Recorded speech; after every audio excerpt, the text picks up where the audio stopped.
Bonjour à toutes et à tous. Nous avons le plaisir aujourd'hui, dans ce nouveau webinaire sur la situation et l'évolution des Français de l'étranger, de recevoir le sénateur Ronan Le Gleut, sénateur donc, des Français de l'étranger, vice-président du groupe d'études du Sénat sur les Français de l'étranger et membre du conseil d'administration de l'Agence pour l'enseignement français à l'étranger.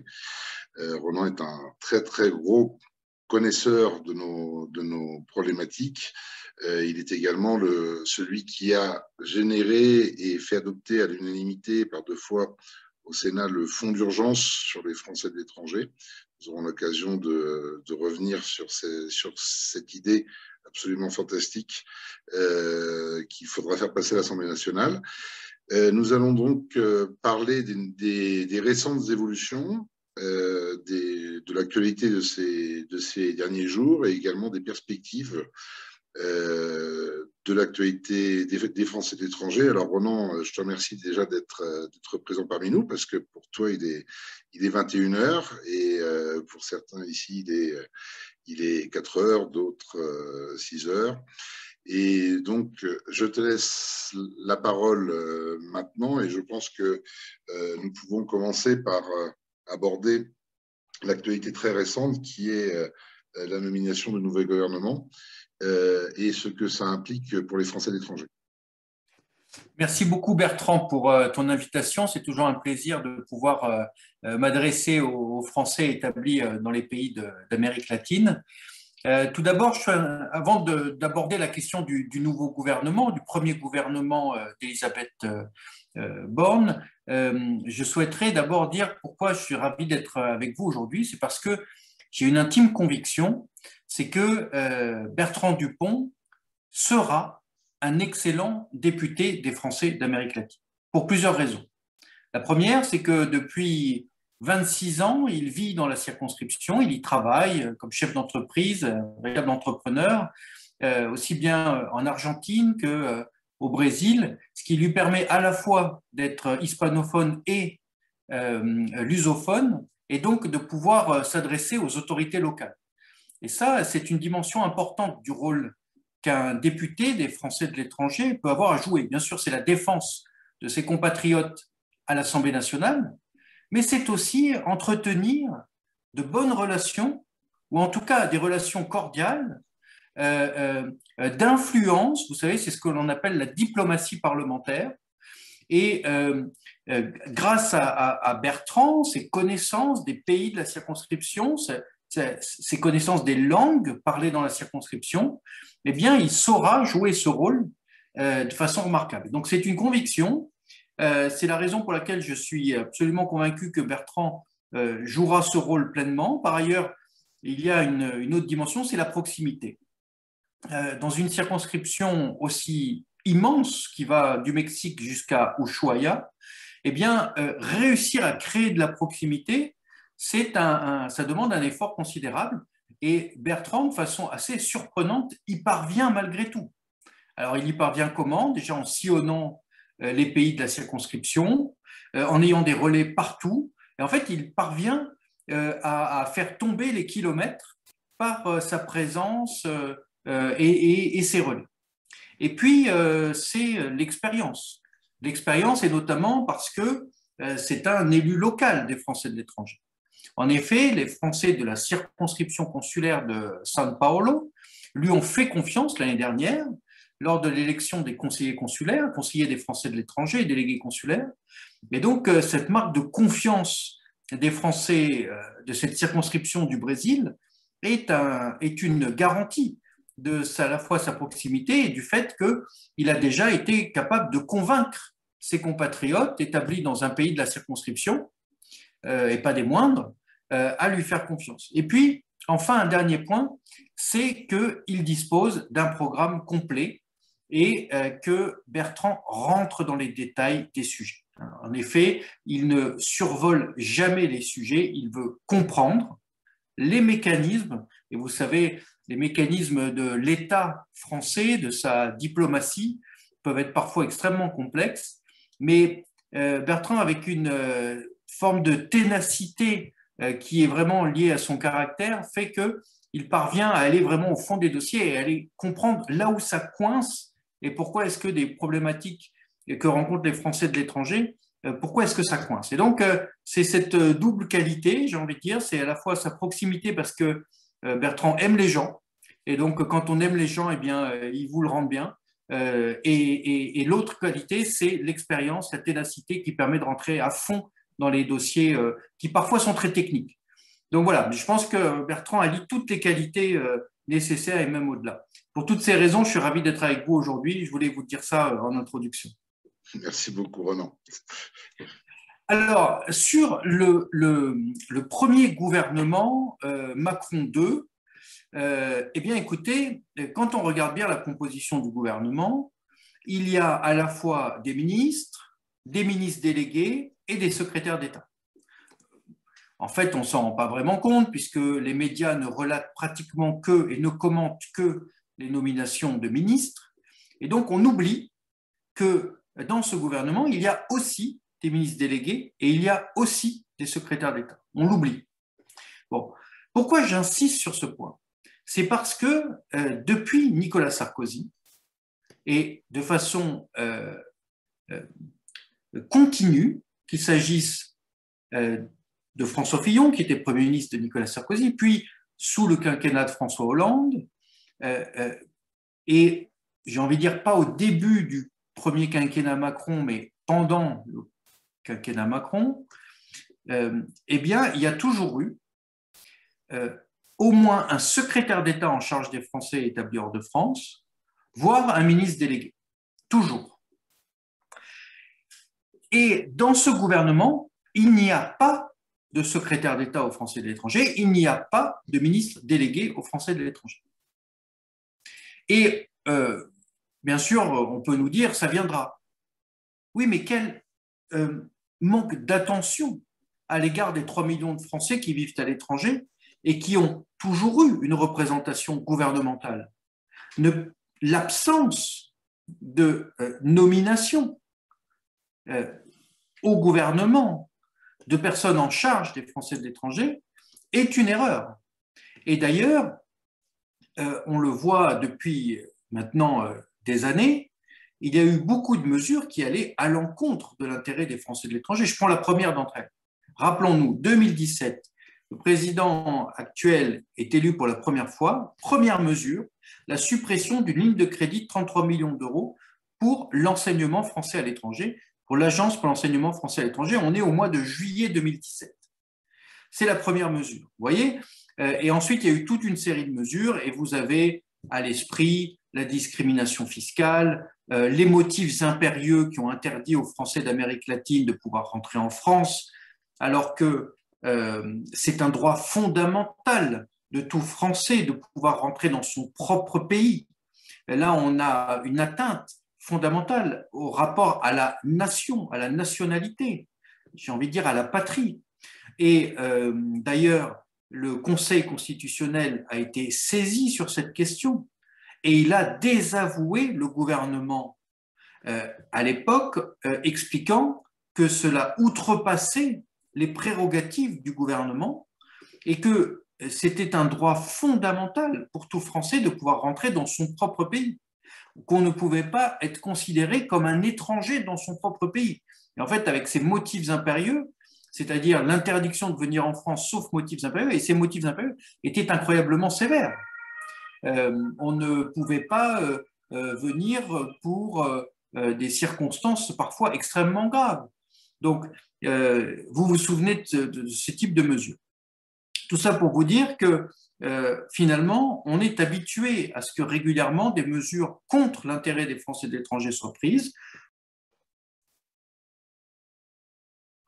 Voilà, tu es de retour. Bon, écoute, on va aller à l'essentiel, je crois, dans l'espoir que… Alors, juste pour te dire ce que j'étais en train de parler de la similitude entre les actions du gouvernement à peine élu en 2017 par rapport aux Français de l'étranger et les similitudes par rapport au gouvernement actuel et les mesures qui viennent d'être prises, en particulier l'augmentation de 150% de la cotisation des cotisations retraite des professeurs et fonctionnaires des détachés directs. Et effectivement, le fait que nous n'ayons pas ni de secrétaire d'État aux Français de l'étranger, ni de ministre délégué. Donc, nous en étions là pour éviter de répéter. Oui, alors effectivement, il y a ce qu'on voit et ce qu'on ne voit pas. Parce que, par exemple, ce qu'on ne voit pas, c'est combien le niveau des bourses scolaires par élève a baissé. En effet, il y a deux mesures qui expliquent la baisse des bourses scolaires. D'une part, le nombre d'établissements augmente. C'est ce qu'on appelle l'objectif 2030 de doublement du nombre d'élèves dans le réseau. Alors évidemment, on n'est pas sur un rythme de doublement à l'horizon 2030. Hein. J'avais calculé qu'au rythme actuel, on n'y est pas avant 2053. Bon, donc, mais peu importe. En tout cas, il y a une augmentation et cette augmentation, elle ne se fait pas principalement par l'agrandissement d'établissements scolaires de lycées français existants à travers le monde. Non, elle se fait par l'homologation de nouveaux établissements. Aujourd'hui, il y a 552 lycées français dans le monde. Quand on dit lycée, c'est établissement. Hein. Donc, il y a eu une vague de nouvelles homologations. Donc, il y a plus d'établissements. Dès lors qu'il y a plus d'établissements, il y a plus d'élèves français. Bon. En parallèle à cela, le niveau des bourses soit est stable, soit baisse. Je vais y revenir dans un second temps. Donc, on a plus d'élèves et les bourses sont soit stables, soit baissent. Par conséquent, ça fait un niveau de bourse plus faible par enfant. Là, on peut m'expliquer ce qu'on veut, on peut essayer de tripatouiller les chiffres comme on veut. Dès lors qu'il y a plus d'élèves et pas plus de bourses, ça fait moins de bourses par élève. Voilà, c'est pas compliqué. Bon. Donc, voilà la situation. Alors, maintenant, si on regarde dans les détails sur la situation des bourses, l'année dernière, la ligne budgétaire pour les bourses scolaires, pour les enfants français à l'étranger, c'était 104 millions d'euros. Cette année, c'est 94. On peut me dire ce qu'on veut, ça fait 10 millions de moins. Alors bien sûr, le gouvernement se défend en disant « ne vous inquiétez pas, on va prélever les 10 millions manquants sur la soulte de l'AEFE, c'est-à-dire la trésorerie, les réserves. » Alors personnellement, je pense que c'est de la mauvaise politique d'aller taper dans les réserves de l'enseignement français à l'étranger alors qu'on est en plein développement.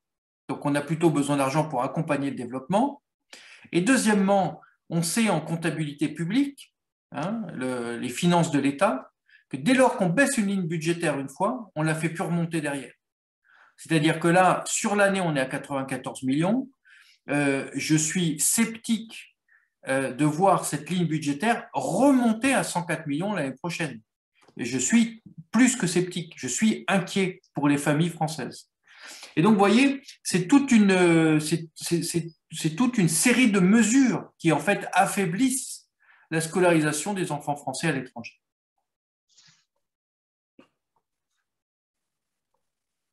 Alors, comme tu disais, effectivement, il y a une augmentation très, très, très, très importante du nombre d'élèves, la création de lycées partenaires également.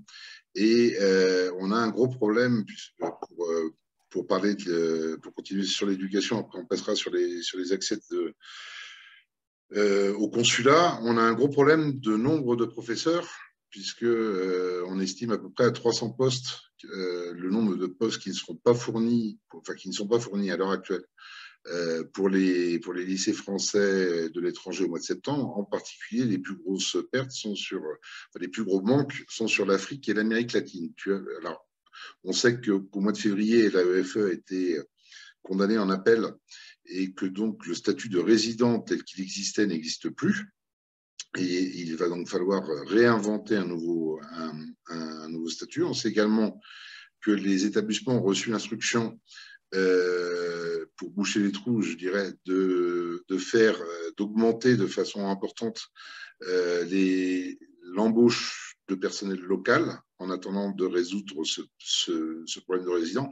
Non pas que des professeurs locaux soient moins bons, mais il faut quand même respecter l'éducation à la française et les valeurs de de cette éducation. Moi qui sillonne la circonscription depuis quasiment 4 mois, je vois des parents d'élèves qui mettent, des parents d'élèves des pays concernés qui mettent leurs enfants au lycée français parce que il y a cette notion de tolérance, cette notion de laïcité, cette notion d'ouverture, cette notion de liberté, égalité, fraternité. Et ça, c'est quelque chose que l'on doit maintenir. C'est bien joli de vouloir augmenter le nombre d'élèves par 2, mais il faut pouvoir maintenir les valeurs qui sont transmises par l'école de la République. Et je crois que dans le contexte actuel, c'est absolument fondamental. Et donc, je voudrais que si tu as, comme tu es membre du conseil d'administration de l'AEFE, que tu puisses nous parler sur cette problématique de manque de professeurs qui existe également en France. Hein. On sait que les académies n'aiment pas lâcher leurs professeurs pour qu'ils aillent à l'étranger. J'ai également, et là je dois avouer que même après 26 ans en Amérique latine, je ne connaissais pas ce système-là. Il y a deux formations de maîtrise qui se sont mises en place il y a très peu de temps en France pour former des professeurs et des enseignants pour les lycées français de l'étranger, ce que je trouve une excellente idée. Il y en a une à Montpellier, il y en a une dans le centre de la France également, et qui leur permet en dernière année soit de passer leur diplôme en France, soit de faire un stage diplômant dans les lycées français à l'étranger. Je trouve que c'est une idée qui est assez intéressante. Alors absolument, tu soulèves un point absolument fondamental qui est la nécessité d'un certain équilibre au sein du corps enseignant d'un établissement entre recrutés locaux et ce que l'on appelait avant les résidents, c'est-à-dire des enseignants qui arrivent d'une académie en France. Maintenant, ils font 6 ans, 2 fois 3 ans, puis repartent. Et c'est important parce que un enseignant recruté local va avoir, par exemple, s'il a toujours vécu dans le pays, une culture. Il ne sera pas un moins bon enseignant, ce n'est pas le sujet. C'est la même qualité d'enseignement. En revanche, c'est la manière d'enseigner, notamment d'enseigner l'esprit critique. Il y a un enseignement à la française. Et l'AEFE, ce n'est pas l'agence pour l'enseignement en français à l'étranger. Ce n'est pas en français, c'est l'enseignement français à l'étranger. Cette distinction est absolument fondamentale. C'est-à-dire qu'on y enseigne comme on y enseigne en France, avec évidemment un certain nombre d'adaptations locales, mais on y enseigne avec le fond philosophique de ce qu'est l'enseignement à la française, et notamment l'esprit critique. Et ça, dans certains pays du globe, on a une autre approche d'enseignement, une autre culture de l'enseignement. Il n'est pas question ici de dire que l'enseignement français serait absolument supérieur à tous les autres. Personnellement, je le pense, mais ce n'est pas le but ici de ce propos. C'est que le parent qui fait le choix de mettre son enfant dans l'enseignement français à l'étranger, il attend cela. Il attend un enseignement à la française. Et donc, c'est la raison pour laquelle il faut conserver un certain équilibre entre recrutés locaux et ceux qui arrivent de France, parce qu'ils arrivent d'une académie, qui ont suivi les dernières mises à jour des programmes pédagogiques français, qu'ils l'ont vécu depuis la France et qu'ils l'ont plus en tête. Et dans la salle des profs, dans l'échange entre enseignants, eh bien, ils arrivent de France. Et si on rompt cet équilibre, l'enseignement français à l'étranger ne sera plus ce qu'il était. Or, c'est souvent la raison première des parents lors du choix.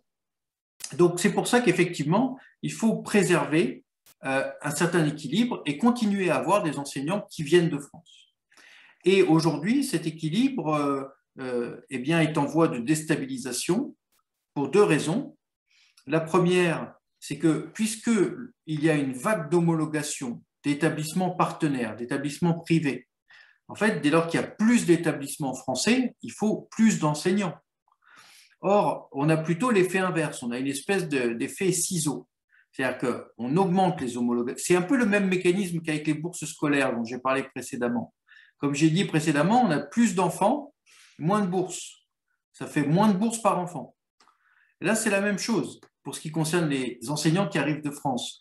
On a plus d'établissements et moins d'enseignants qui viennent de France. Ça ne peut pas fonctionner. L'équilibre n'est plus le même. Et donc, c'est un double problème. C'est-à-dire que c'est un problème aussi bien que doit gérer l'AEFE, d'une part, avec ce statut nouveau de résident, qui remplace le statut de résident, mais d'autre part, c'est un problème plus profond que le gouvernement doit prendre en considération, c'est la pénurie de nouveaux enseignants. Parce que si les académies en France vivent des pénuries d'enseignants, elles vont rechigner à ce que leurs enseignants dans leurs académies puissent partir à l'étranger. Or, elles ont le pouvoir de ne pas les laisser partir. Et donc, on voit bien que c'est la mécanique de l'AEFE qui s'effondre si on n'a plus d'enseignants qui viennent de France. Donc, c'est un double problème. C'est un problème au niveau du ministère de l'Europe et des Affaires étrangères, qui est le ministère en charge de l'AEFE, mais c'est aussi un problème au niveau du ministère de l'Éducation nationale, de la jeunesse et des sports. Et donc, c'est à ce double titre qu'il faut expliquer, convaincre, aller voir le gouvernement, en tout cas c'est le rôle des parlementaires, des Français de l'étranger, d'aller justement convaincre que c'est dans l'intérêt de la France d'avoir un enseignement français à l'étranger de grande qualité et qui continue d'être apprécié. Et là, j'ai envie de dire, en tant que sénateur Les Républicains, nous avons besoin de députés les Républicains des Français de l'étranger pour venir avec nous à la charge du gouvernement et aller convaincre à la fois le ministère de l'Éducation nationale et le ministère des Affaires étrangères de l'importance de l'enseignement français à l'étranger.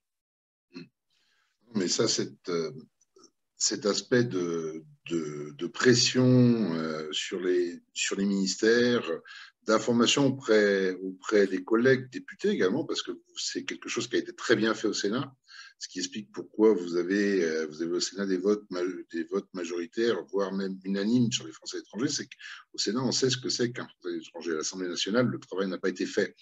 Et je ne pense pas que ce soit avec des députés macronistes qui viennent de signer une charte s'engageant à voter sans aucune réserve les lois proposées par Emmanuel Macron, que nous allons avoir des gens qui vont se battre pour nous.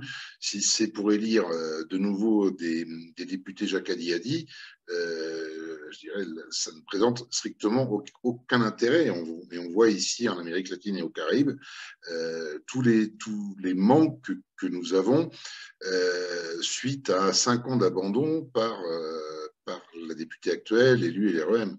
Et dans ces manques, nous avons, et je crois que le lien arrive de façon évidente, nous avons les consulats. Les consulats qui ont chaque fois moins de moyens. Il y a eu 512 postes de professeurs supprimés lors du quinquennat antérieur, mais on a eu 311 postes supprimés dans notre réseu diplomatique. Et on voit bien que pour avoir des passeports, c'est extrêmement difficile, que les tournées consulaires sont chaque fois moins importantes. Alors, OK, il y a eu une période Covid, mais sur 5 ans, le Covid, heureusement, n'a duré que 2 ans. Et on a des gens qui sont obligés de faire des centaines ou des milliers de kilomètres pour renouveler un passeport. Avec un coût qui est extrêmement fort, des zones qui sont dépourvues de consuls honoraires ou qui, comme c'est le cas par exemple, moi je suis au Mexique actuellement, de la zone de Cancun, Playa del Carmen, etc., où en plus il y a un grand nombre de touristes présents ou des consuls honoraires qui sont très peu disponibles ou des consuls honoraires qui sont de nationalité étrangère. Et je ne vois pas pourquoi un consul honoraire qui a fait l'objet d'une invalidation, d'une validation, d'une étude et à qui on a fait confiance, je ne vois pas pourquoi ces consuls honoraires n'auraient pas le droit de faire les mêmes certifications que les consuls honoraires de nationalité française. Et de même pour les conseillers des Français à l'étranger qui sont, je le rappelle, bénévoles, nous sommes 50 sur le continent, qui ont été élus au suffrage universel et qui devraient avoir cette possibilité-là et des moyens renforcés. Donc, quelle est ta vision par rapport à l'évolution du réseau consulaire comment est-ce qu'on peut… alors certes, il y a eu la digitalisation, mais la digitalisation, c'est bien pour toute une série de personnes. Il y a d'autres personnes qui ne savent pas utiliser tous ces outils informatiques ou qui n'ont même pas accès à ces outils informatiques. Et quand on voit que dans certains pays de la circonscription, comme c'est le cas par exemple au Mexique, on exige de plus en plus des certificats de nationalité pour pouvoir avoir son premier passeport, alors que dans la loi, c'est prévu comme dernier recours. Je pense qu'il y a un gros problème d'accès aux consulats et aux services consulaires qui sont, je le rappelle, nos mairies. Absolument, c'est un point essentiel pour le quotidien, pour la vie des Français qui vivent à l'étranger, avoir des consulats qui fonctionnent. Et on le voit bien dans le quinquennat qui vient de se passer. Ils ont supprimé 332 postes au Quai d'Orsay, dont une grande partie dans les affaires consulaires, dans un ministère qui avait déjà peu d'agents. Je rappelle qu'il y a 16 600 agents au ministère des Affaires étrangères et que ce n'est rien du tout dans la fonction publique, puisque ça représente 0,55% de la fonction publique d'État. Donc, quand on s'attaque au Quai d'Orsay, quand on s'attaque à la diplomatie, aux affaires consulaires, dans le bilan global de l'État, c'est totalement invisible. Et ce ministère, à force de lui taper dessus, ça a des conséquences sur le quotidien des Français de l'étranger. Et on le voit dans cette circonscription. Je vais prendre deux exemples. Le Salvador. Au Salvador, il y a ce qu'on appelle un PPD, un poste à présence diplomatique. C'est-à-dire qu'il y a un ambassadeur qui n'a plus de service consulaire en son sein. Et donc, toutes les affaires consulaires dépendent du consul général au Guatemala. Sauf que la route entre le Salvador et le Guatemala est une route avec une dangerosité notoire. Et donc, l'absence de toute représentation consulaire, à part de rares tournées consulaires, en fait, montre une détérioration certaine du service consulaire. C'est la raison pour laquelle, la semaine dernière, et justement après un déplacement dans la circonscription au Salvador, j'ai posé une question écrite en demandant qu'à minima, on puisse nommer un consul honoraire dans le pays, au Salvador. Alors, vous savez qu'on ne peut pas nommer un consul honoraire dans une capitale. Ça, c'est le droit international. Très bien, on peut parfaitement le respecter. Mais dès lors qu'il s'agit d'une commune, par exemple, qui est adjacente à la capitale, Salvador, eh bien, on peut parfaitement nommer un consul honoraire. Il s'agit simplement, la règle des accords de Vienne disent simplement que ce n'est pas dans la capitale. Mais dès lors que c'est à côté, c'est parfaitement possible. Et donc, dans un pays comme le Salvador, je dis qu'on peut parfaitement nommer un consul honoraire. Et rien que ça faciliterait en grande partie la vie des Français de l'étranger. Oui, puis on a un problème qui est similaire au Paraguay. C'est un problème sur lequel on t'a souvent sollicité, puisqu'il n'y a plus de consulat au Paraguay. Le Paraguay dépend du consulat de Buenos Aires. Et je crois que tu as eu un certain nombre d'actions sur ce sujet-là, et c'est une situation qui est complètement inacceptable. Absolument, et je voudrais vous dire que, vous voyez, sur ces deux dossiers, l'absence, ne serait-ce que l'absence d'affaires consulaires au Salvador, avec l'absence, ne serait-ce que de la nomination d'un consul honoraire au Salvador, la fermeture des affaires consulaires au Paraguay, dépendant de Buenos Aires, sur ces dossiers-là, qui sont des dossiers sur lesquels je me suis battu, j'aurais aimé avoir comme binôme comme aide de combat pour les Français de ces communautés, une députée ou un député d'Amérique latine qui se battent aussi sur ce dossier. Cela aurait donné la force d'un combat Sénat-Assemblée nationale. Et vous savez, quand ces forces s'allient, on arrive à obtenir des résultats. Je pense par exemple à SOS Covid-19, le secours occasionnel de solidarité Covid-19. Il est le fruit d'un travail parlementaire acharné. Le gouvernement a dit, bon, finalement, c'est notre travail. Ils ont bien expliqué que c'était grâce à eux. Oui, sauf que c'était après 6 mois de pression. Le vote d'un fonds d'urgence à l'unanimité au Sénat. Tout ça, je veux dire, SOS Covid-19, c'est adopté au Parlement après. Donc, vous voyez, il y a une chronologie des faits. Donc, vous voyez bien que de mettre une pression sur le gouvernement, on peut finir par obtenir un résultat concret. Et oui. Là, dans le cas de l'Amérique latine, je n'ai pas senti à l'Assemblée nationale la députée sortante d'Amérique latine être sur ces combats avec nous. C'est-à-dire qu'on s'est battu tout seul. Et celle qui était censée être le fer de lance de ce combat a été aux abonnés absents. C'est pourquoi je sais qu'avec Bertrand, on se battrait ensemble, l'Assemblée nationale et le Sénat ensemble. La charge serait plus forte, vous voyez. Non, et puis c'est comment... moi, j'entends parfois parler de vote utile pour les élections législatives. Je crois que le vote utile, c'est le vote pour un ou une candidate qui a envie de s'investir et de défendre vraiment les intérêts des Français étrangers et de ses compatriotes. C'est une fois de plus, c'est pas de voter pour une candidate qui va faire ce qu'on lui demande de faire et donc qui n'a aucun intérêt, et sous un prétexte d'une hypothétique victoire de Mélenchon qui permettrait d'être Premier ministre, qui n'a aucune chance d'arriver, ni sur notre circonscription, ni au niveau national. Je suis d'accord, je ne crois pas à ce scénario. Et puisqu'on en parle, c'est quand même l'occasion aussi de rappeler, semble-t-il, ce qui figure dans le programme global de la nouvelle Union populaire écologique et sociale, NUPES, avec un chapitre qui concerne directement les Français de l'étranger et qu'il faut avoir à l'esprit. Il y a un chapitre dans le programme NUPES qui s'intitule faire la révolution fiscale.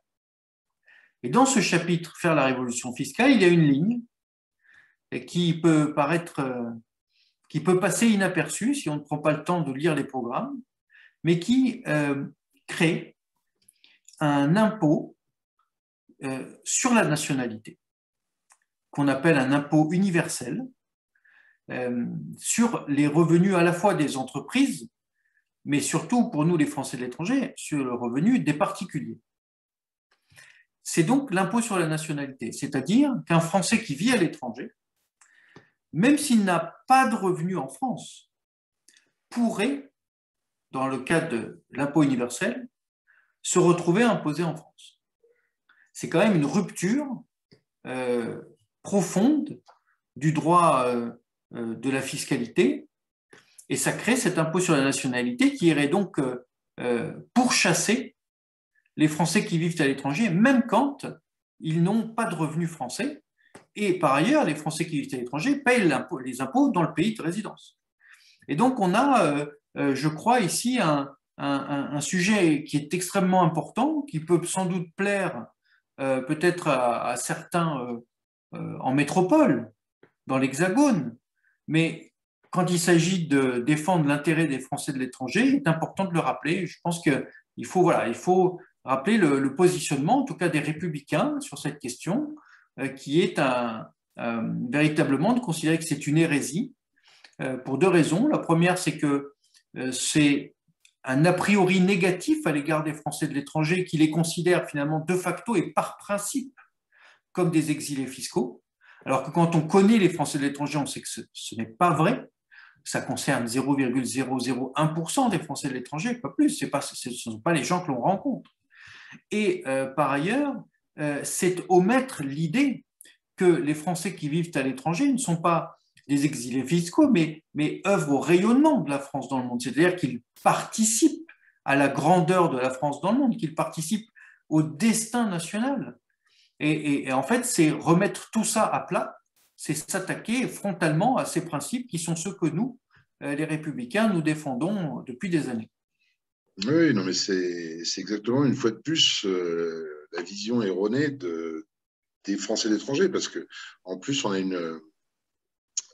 la caractéristique des Français d'étrangers a complètement évolué. Un, s'il y a des exilés fiscaux, c'est quand même une extrême minorité. Deux, aujourd'hui, on a à chaque fois moins d'expatriés et à chaque fois plus de Français de l'étranger résidant depuis longtemps qui font leur vie sur place. Euh, et, euh, et on sent que ce projet-là, d'une part, remet en cause toutes les conventions fiscales, et on n'en a pas énormément sur notre circonscription, les conventions fiscales de non-double imposition. Et à ce sujet, on est sur une circonscription qui a été abandonnée par les autorités françaises, puisqu'on a, on a par exemple pas très peu d'accords bilatéraux sur les retraites qui permettent de cumuler les trimestres travaillés en France avec les trimestres travaillés dans le pays d'accueil et vice-versa. On en a au Brésil et en Argentine. On a très peu d'accords bilatéraux sur l'apostille qui nous simplifierait la vie.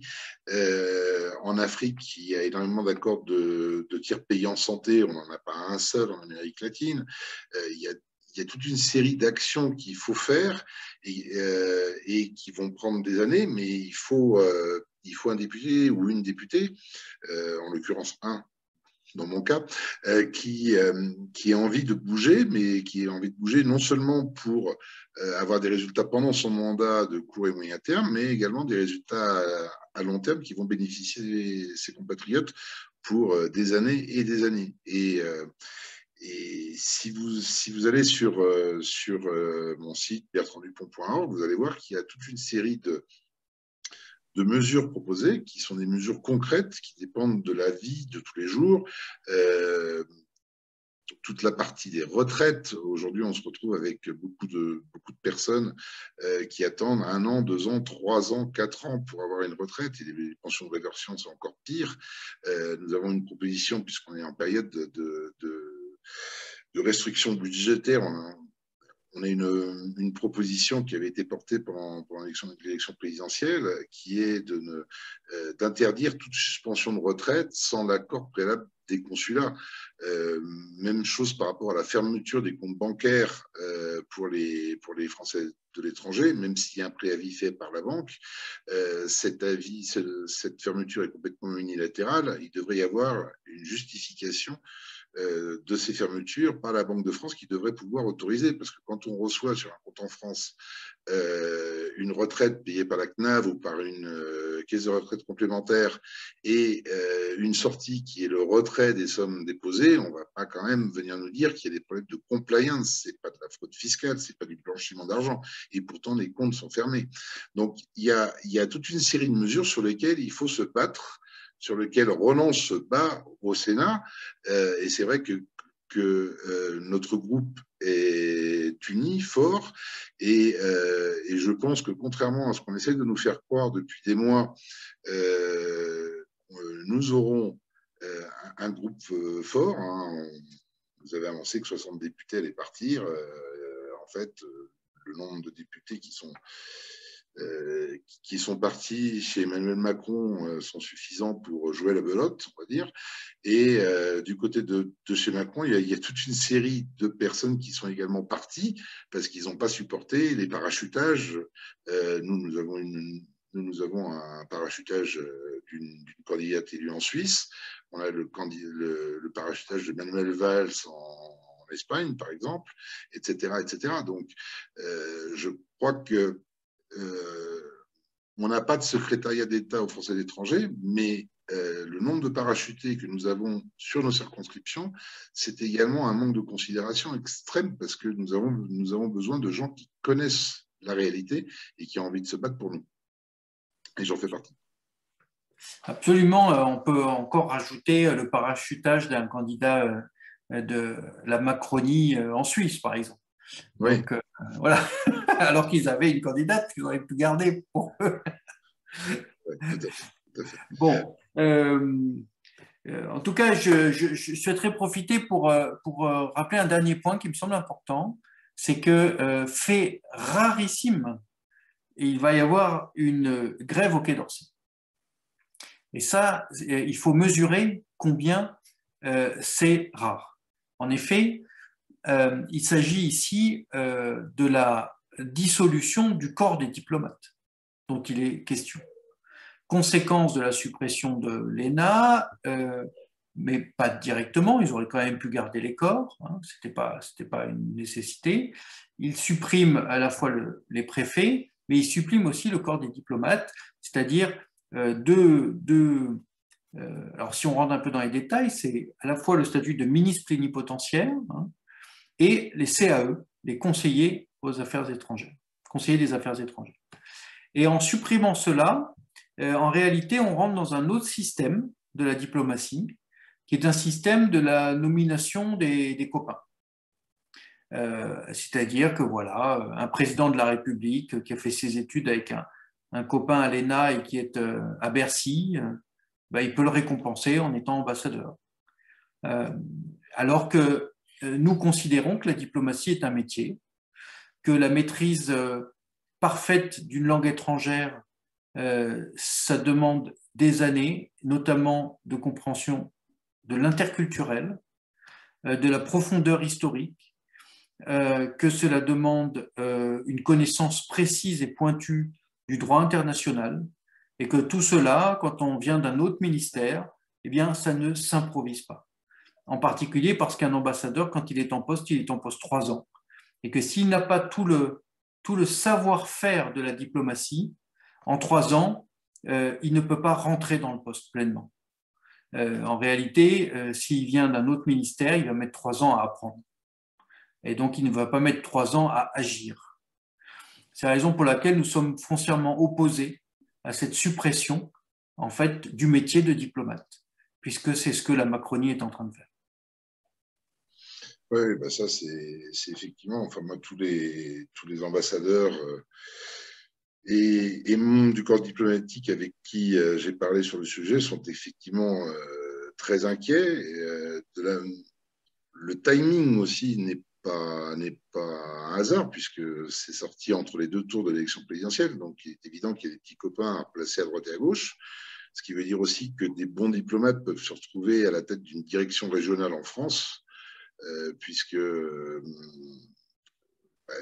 fois de plus, c'est du nivellement par la base. Et malheureusement, on a vu la perte d'influence de la France lors de ces 5 dernières années, tous les échecs diplomatiques que nous avons eus, que ce soit au niveau des sous-marins, des Rafales, etc., au Mali ou autre, et dans un monde qui est en guerre, avec une guerre aux portes ou en Europe, entre l'Ukraine et la Russie, avoir une diplomatie qui va devenir de plus en plus faible ne va pas faciliter la position de la France et va une fois de plus nous faire perdre de l'influence et nous faire perdre des marchés.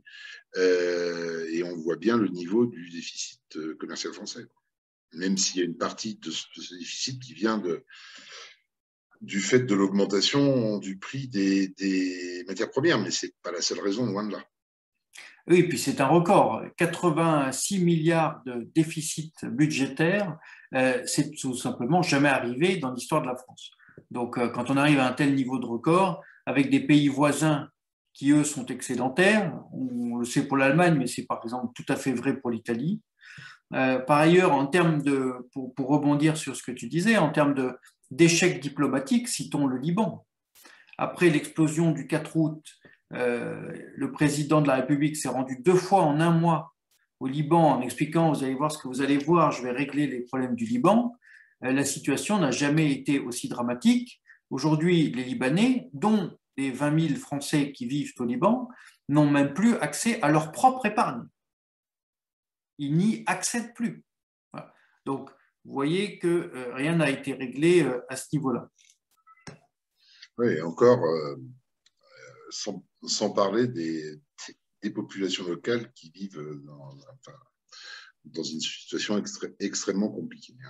Mais je crois que ça, c'est malheureusement la caractéristique d'Emmanuel Macron, c'est parler beaucoup, faire peu, promettre une chose en 2017, faire autre chose pendant son mandat et promettre le contraire en 2022. Bon, il a été élu. C'est un fait. Il faut être dans une position constructive, d'opposition raisonnée, mais il faut absolument qu'on puisse défendre nos intérêts, qu'on puisse faire entendre la voix de nos compatriotes. Bon, eh bien, écoutez, je vous remercie à tous. Pardon pour les problèmes techniques, mais ça arrive dans les liaisons transatlantiques, même sur notre continent. Je vous invite une nouvelle fois à lire notre programme, à revoir l'ensemble des vidéos qui sont présentes, tant de témoignages que des différentes interviews qui ont eu lieu. Et je vous informe également que lundi à 18h30 heure française, nous aurons un live avec Ronan et avec Michel Barnier, ancien commissaire européen. Donc, ne le perdez pas.